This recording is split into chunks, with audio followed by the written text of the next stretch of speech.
Hi, Justine Byrne, a real person on the internet, and I'm here with episode 2 of Classics and Chill. We're working on Mary Shelley's Frankenstein. I love what I do. So I was meeting with the board of Latent Space Media today, and like, my job is books. Finally, finally in my life, my job is books, and that's all I ever wanted.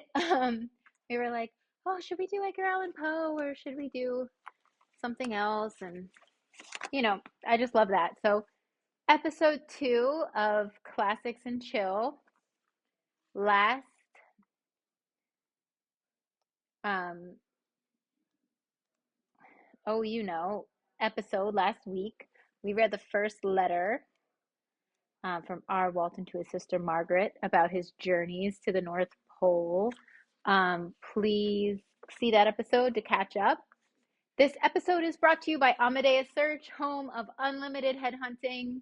I am probably the only company that does that. We do unlimited headhunting for the year for a flat fee for tech startups, so you can scale and not have to worry about your recruiter fees being a variable cost. It's a fixed cost. So if you are interested, check out my website, amadeussearch.com. And yeah, my company's named after Mozart. I am living that nerd life. All right, so without further ado, adieu, not adieu. Adieu to you and you and you. Okay, ready? Letter 2. To Mrs. Saville, England. Archangel 28, March 17 blank. How slowly the time passes here, encompassed as I am by the frost and snow. Yet a second step is taken towards my enterprise. I have hired a vessel, and I am occupied in collecting my sailors. Those whom I have already engaged appear to be men on whom I can depend, and are certainly possessed of dauntless courage. But I have one want which I have never yet been able to satisfy, and the absence of the object of which I now feel the most severe evil. I have no friend, Margaret. When I am glowing with the enthusiasm of success, there will be none to participate in my joy. If I am assailed by disappointment, no one will endeavor to sustain me in dejection. Sounds like he's a little needy, a little codependent. Sorry. I shall commit my thoughts to paper, it is true, but that is a poor medium for the communication of feeling. I desire the company of a man who could sympathize with me, whose eyes would reply to mine. You may deem me romantic, my dear sister, but I bitterly feel the want of a friend. I have no one near me, gentle yet courageous, possessed of a cultivated as well as a capacious mind, whose tastes are like my own, to approve or amend my plans. How would such a friend repair the faults of your poor brother? I am too ardent in execution and too impatient in difficulties, but it is still a greater evil to me that I am self-educated. For the most 14 years of my life, I ran wild on a common and read nothing but your Uncle Thomas's books of voyages. At that age, I became acquainted with celebrated poets of our own country, but it was only when it had ceased to be in my power to derive its most important benefits from such a conviction that I perceived the necessity of becoming acquainted with more languages than that of my native country.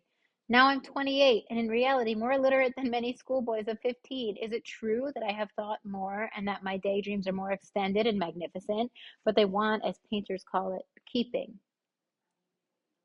And I greatly need a friend who would have the sense enough not to despise me as a romantic and affection enough for me to endeavor to regulate my mind. Me too. Me too. I want the same friend. I want that friend. Um, I want that friend to be my friend.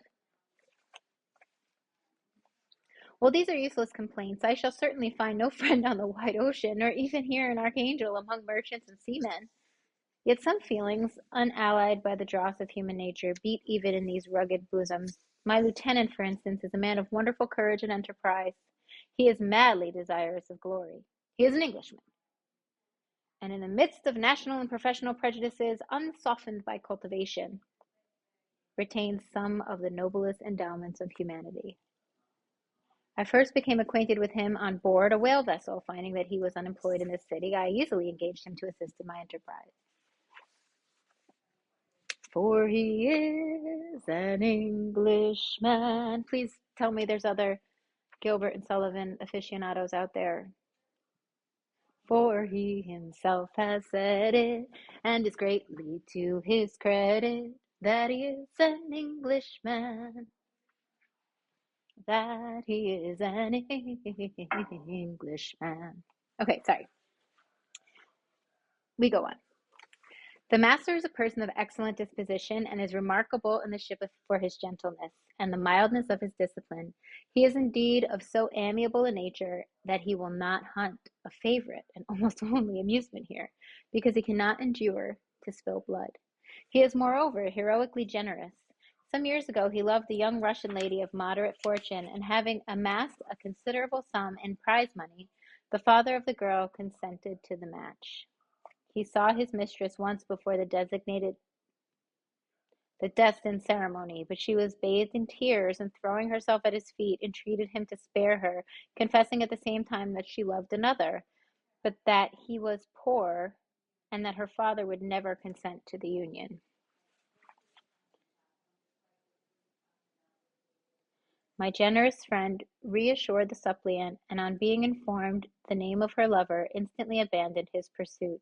He had already bought a farm with his money, on which he had designed to pass the remainder of his life, but he bestowed the whole on his rival, together with the remains of his prize money, to purchase stock, and then himself solicited the young woman's father to consent to her marriage with her lover. But the old man decidedly refused, thinking himself bound by honor to my friend, who, when he found the father inexorable, quitted his country, nor returned until he heard that his former mistress was married according to her inclinations. What a noble fellow, you will exclaim. He is so, but then he has passed all his life on board a vessel, and has scarcely any idea beyond the rope and the shroud. But do not suppose that, because I complain a little, or because I can conceive a consolation for my toils which I may never know, that I am wavering in my resolutions. Those are as fixed as fate, and my voyage is only now delayed until the weather shall permit my embarkation. The winter has been dreadfully severe, but the spring promises well, and is considered as a remarkably early season, so that perhaps I may sail sooner than expected. I shall do nothing rashly. You know me sufficiently to confide in my prudence and my considerateness, whenever the safety of others is committed to my care. I cannot describe to you my sensations in the near prospect of my undertaking. It is impossible to communicate to you a conception of the trembling sensation, half pleasurable and half fearful, with which I am preparing to depart. I am going to unexplored regions of the land of mist and snow, but I shall kill no albatross. Therefore, do not be alarmed for my safety. When did Coleridge write The Rime of the Ancient Mariner? I mean, this is 1818. When was The Rime of the Ancient Mariner? Let's find out.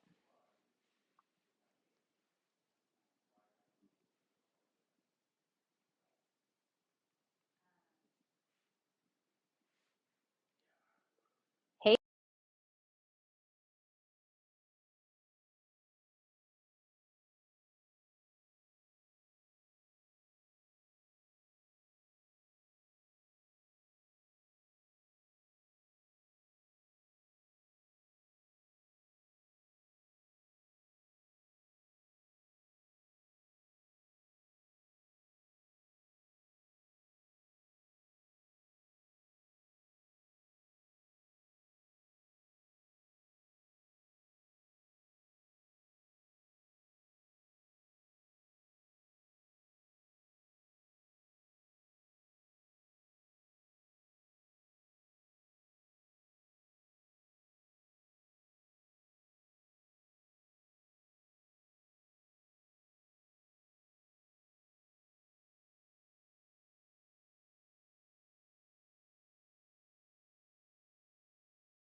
I just wanted to fix any sound issues we might have had. We are now reading the letter number 3 from Robert Walton to his sister Margaret on the embarkation of his journey to the North Pole. To Mrs. Sayville, England, July 7th, 17 blank. My dear sister, I write a few lines in haste to say that I am safe and well advanced on my voyage. This letter will reach England by a merchantman now on his homeward voyage from Archangel, more fortunate than I, who may not see my native land perhaps for many years. I am, however, in good spirits. My men are bold, apparently firm in purpose, nor do the floating sheets of ice that continually pass us, indicating the dangers of the region which we are advancing, appear to dismay them. We have already reached a very high latitude, but it is the height of summer, although not so warm as in England. The southern gales which blow us speedily towards these shores, which I so ardently desire to attain, breathe a degree of renovating warmth which I had not expected. Gulf Stream go up there? Okay. No incidents have hitherto befallen us that would make a figure in a letter. 1 or 2 stiff gales and the breaking of a mast are accidents which experienced navigators scarcely remember to record. I shall be well content if nothing worse happens to us during our voyage. Adieu. That's adieu, not adieu. Now we've got them both in one episode. Adieu, my dear Margaret. Be assured that for my sake as well as for yours, I will not rashly encounter danger. I will be cool, persevering, and prudent. Remember me to all my English friends. R.W. He is something else, man. He's super into R.W. Okay. Thus ends episode 2 of Classics and Chill. Have a great week.